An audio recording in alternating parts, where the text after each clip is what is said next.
Now, LS8 is a rocky dwarf planet. This is the second smallest planet in the system, the first smallest being Pinecone, which we'll talk about in a bit. And it's got some outposts and mining rigs that are kind of sparsely dotting the surface. There was a brief trend for a while of racing teams vying the Murray Cup, setting up garages over here to have like extreme privacy for what they were doing with their ships, but it's kind of a pain and there's better ways to get privacy, but the kind of trend ebbs and flows over the years, and so maybe it'll come back. Coming here, leaving LS8,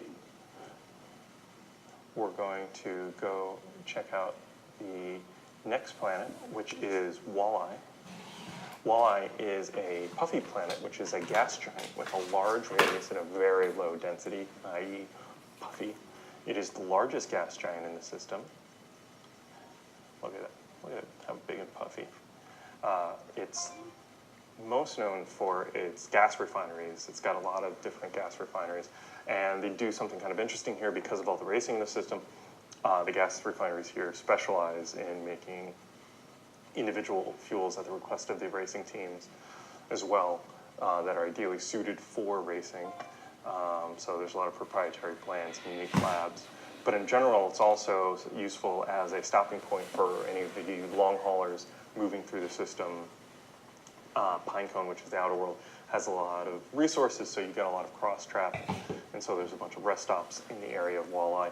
Actually earned its name from the haulers coming through. There's a large permanent storm on the planet's surface, and nicknamed it Walleye. From there, we go to LS10, which is known as Bumble. Should we try 1000?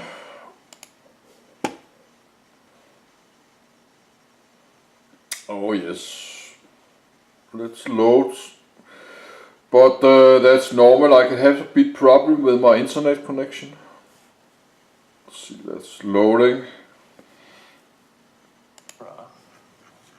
So much scrolling. There we go. This is another gas giant, and it's extremely turbulent. It's got a big stormy atmosphere, which is how it earned its name. It's not as well suited for refineries because of that. So it's got a little less interest going on than its cousin Walleye. From there, we head out to the asteroid belt. Now, this asteroid belt is really well known because it is home to one of the more popular Murray Cup racetracks that skirts through the rocks. Murray Cup, the corporation, has been trying to purchase up the rights to prevent mining from happening in the asteroid belt, because mining can affect the way asteroids are positioned and stuff like that. So to preserve their really cool... I did not bookmark. Yes, I did. But it's a long video. That's okay. Racetrack has been trying to keep others away from it.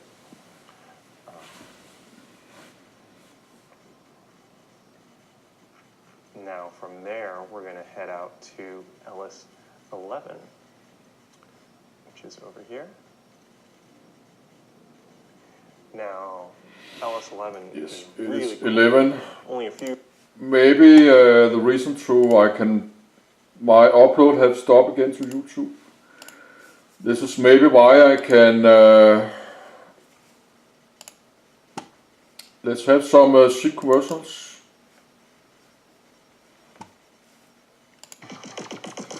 Yes, short break. We have some ship commercials. I had to look my upload to YouTube. We're all chasing who we are, who we want to be.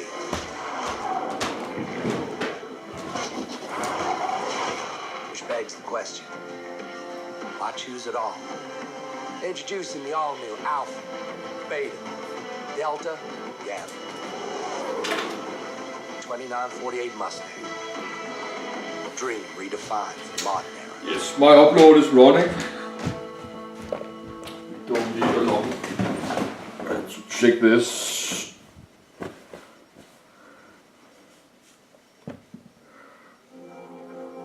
Ask any soldier.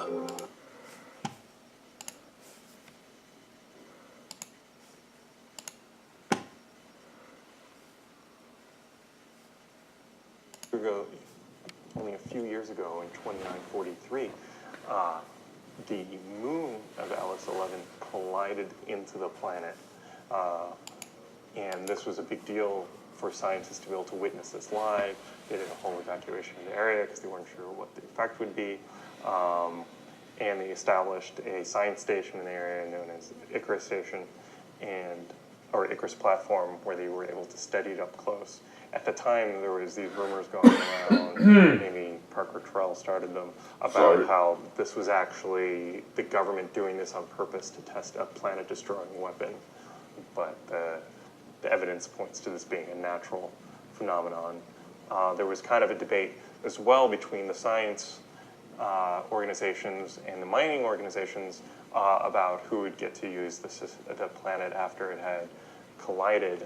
Scientists wanted to continue to study the effect of the collision, whereas mining organizations wanted to get in as soon as possible to gain access to all the resources that were released as part of the crash. In the end, mining interests seem to be winning out, and there's a lot of mining going on. Even though with how active geologically it still is from the impact, it's difficult to mine in the area. Astrophysicists speculate that it's going to continue to splinter and may ultimately form a new asteroid belt.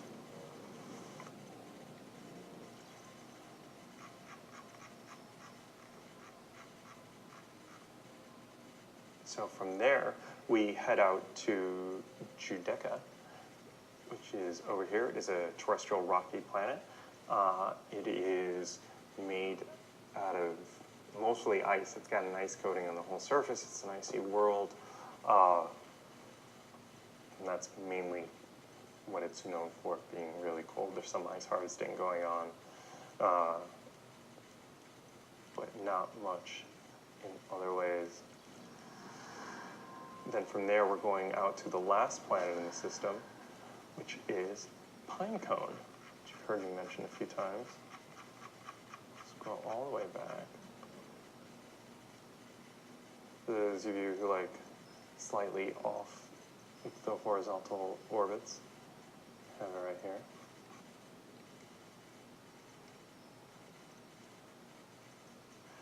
Now, this is the outermost planet in the system. It's known locally as Pinecone because of the strange shattered rock surface, which kind of resembles one. You can't really see it in this rendering, but these large tectonic plates kind of lifting off kind of away.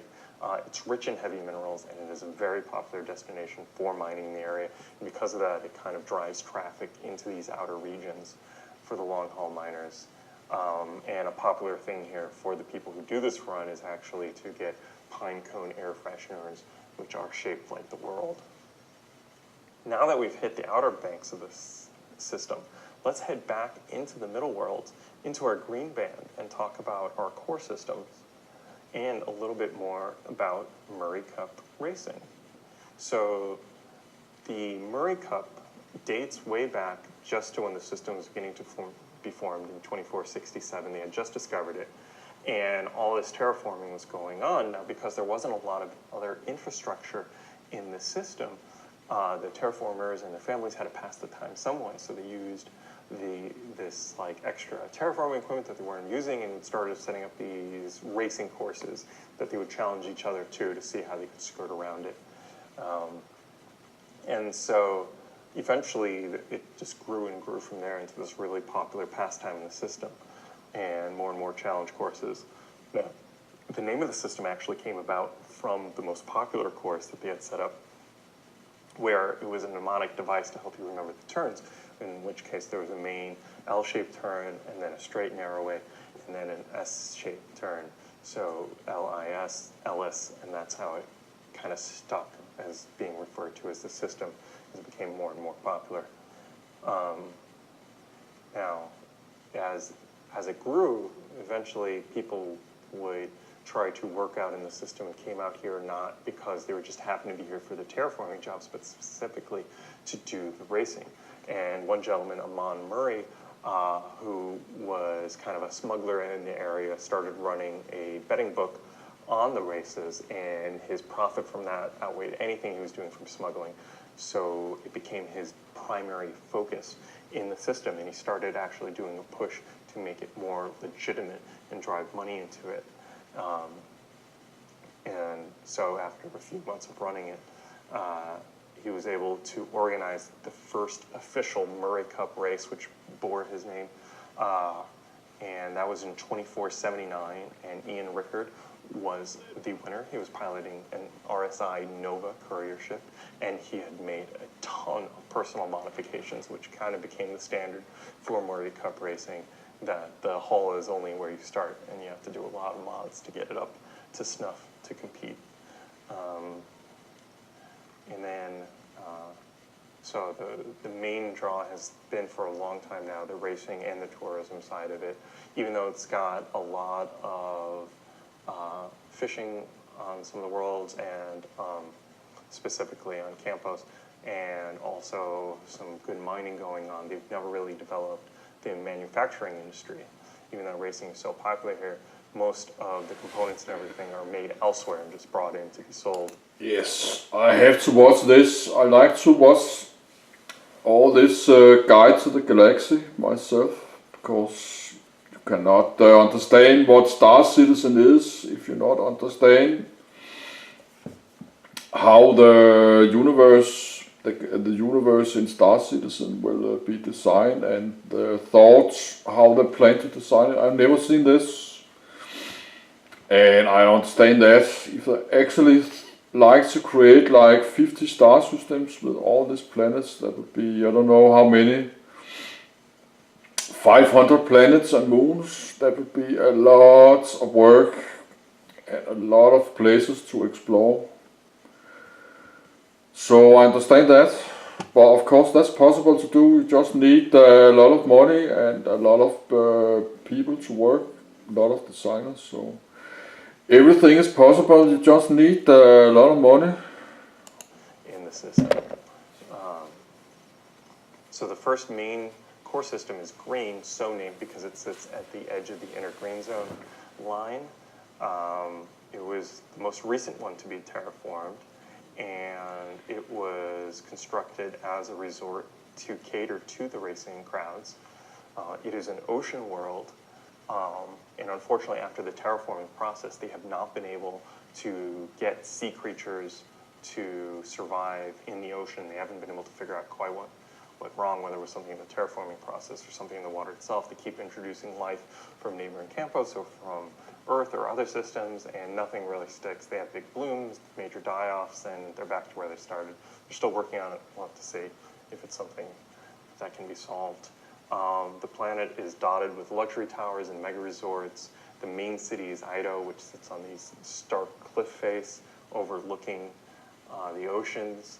Murray Tower is there, which is the headquarters of the Murray Cup organization, as well as the Murray Cup Racing Museum. And there are atmospheric race courses that dot the world, so you can go sit there and actually watch a race. It's very cool. Next up is LS4, Campos. So this is a UE represented world, like green also has representation. And this was the first world settled in the system, and it remains the most populated planet. It's much more of a locals planet than green, which has a lot of tourism. And one reason for this is that it has a higher than average. But there's very long way to go. The Stanton system is even not finished. The ArcCorp planet will be released in update 3.5 in 3 months, and 2 more moons around ArcCorp. Yes, and maybe the Stanton system is not finished, so that will be finished in year 2019. So from year 2020 they have to start working on all this 50 other star system, and if it takes half a year like each star system, that's 25 years. So but of course they will do it faster and faster, when they speed up, when they have designed many planets, they will get experience and they will do it faster and better textures. But there will be a lot of work. But I could make a video about that, how I was, if I should do it, how I will do it. Yes, I have explained that. I will just make the structure. I will just make some round objects on the star map, so you can just, and I will make the jump points, and I will make just some simple circles objects just with some textures, like water textures, rock textures, some earth textures, just to have the structure in the systems. And then I will make all the 50 star systems like that with all the jump points working. So you have the structure on the map, and then you can start to exchange the simple objects with the real planets. I think you have to do it that way, so you have some, always it takes way too long time to, if you need to make a finished star system, that's way too much time. And that will be enough for players. We just have the structure in this 50 star systems, and the jump points, the jump gates is, or the star gates jump gate is working, and we have to have just one planet in each star system with some outposts, with some structures. We can do the refueling. That would be enough for working. Just need to be one planet in each star system with refueling, repair on habitat planets. Just need to be one. Yes, this is how I will do it, because that will take way too long time to make a finished star system like this one. Alice have 13 planets. They could take 1 year to make, or longer. Average gravity, which keeps a lot of the architecture very squat and compact. It also makes it difficult for visitors to stay there very long until it. But I can make a video about that later, how I will make this star map working in the game. I will do that, not today.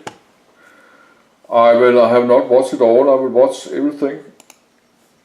I will watch all this 54. I'll do that. Acclimate to the higher gravity. So there will be many oceans videos. Are filled with all manners of sea life. The planet itself is named for a sea creature which was huge named Camposi magnus, which is now believed to be extinct. Those of you out there who are subscribers may have it as hanger flare, a skull of one of these ancient creatures. It's known as the Lords of the Deep, and they were the pinnacle of the food chain on the planet when they roamed the oceans. The high gravity has also given form to the flat cats, which you might have heard about, which are popular pet around the UAE, or at least they were while they were in vogue. They're kind of a cat-like creature that has a flatter than average body. Now, the last planet we're going to be talking about today is Noble, or LS5. This world is known for its pristine forests that cover a large portion of the surface. And in order to protect those forests, the Governor's Council has put a real big focus on sustaining the planet's natural beauty. So when you get there, it's kind of a getting back to nature vibe. The main landing area is Berton, which they try to direct a lot of traffic there to kind of preserve the forests. And so when you land there, there's a focus there, and you get to the rest of the planet to explore the woods from that main city.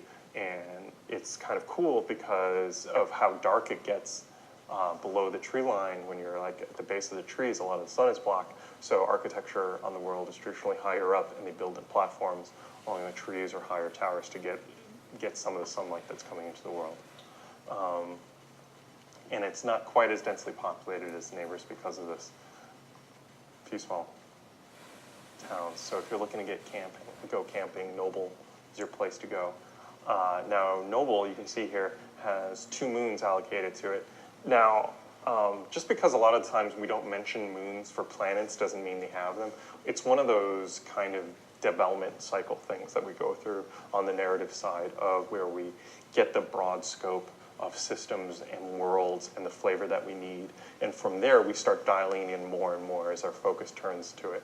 So, for example, we needed this planet to have the worlds, we need to develop a little bit more about it. So we have the moons identified here, such as Ellis 5A, which is slightly pink thanks to its regolith having that hue, and regolith is kind of the dust covering over the moon.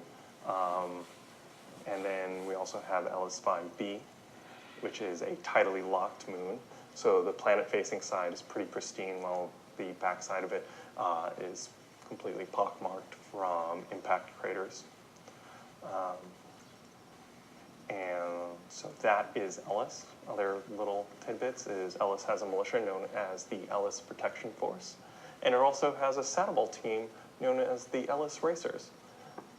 So there you go, pretty much a high-level view of Ellis, all 13 planets done and accounted for in the weird order that I did them in.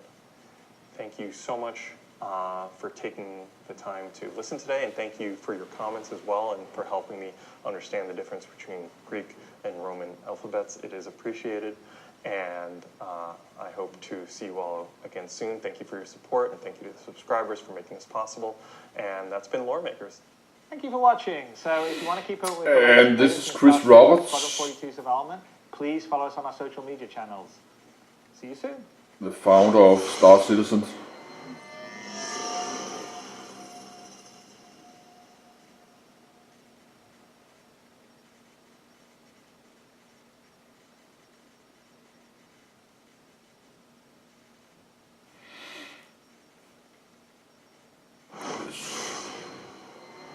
That's the next one, Gursil. And of course, give it a like. Yes, that's the Gursil. And we have 1 hour left on my memory card. I will just continue to do this. Rest of my day is 6 p.m. evening, the day after Christmas.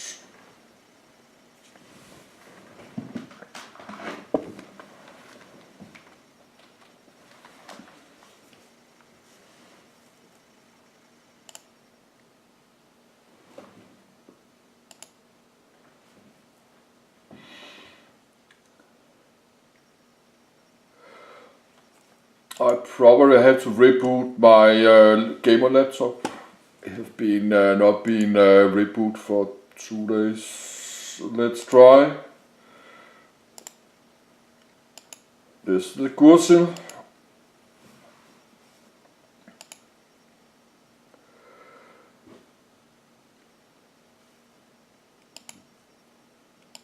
I have the sound on, but it's not working. Okay, that's the Gursil.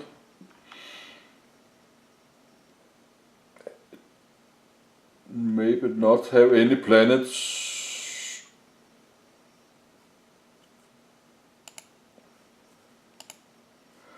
No, it have a star. But some star systems don't have any planet. They have a military restricted planet. That's Gursil. Have some jump point. It have asteroid belts, so that's empty.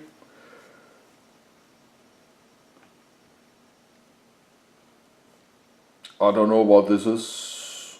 This is other star systems that have asteroids. Have some jump points. Got 1, 2 jump points, 3 jump points. Asteroid belts, and have another jump point.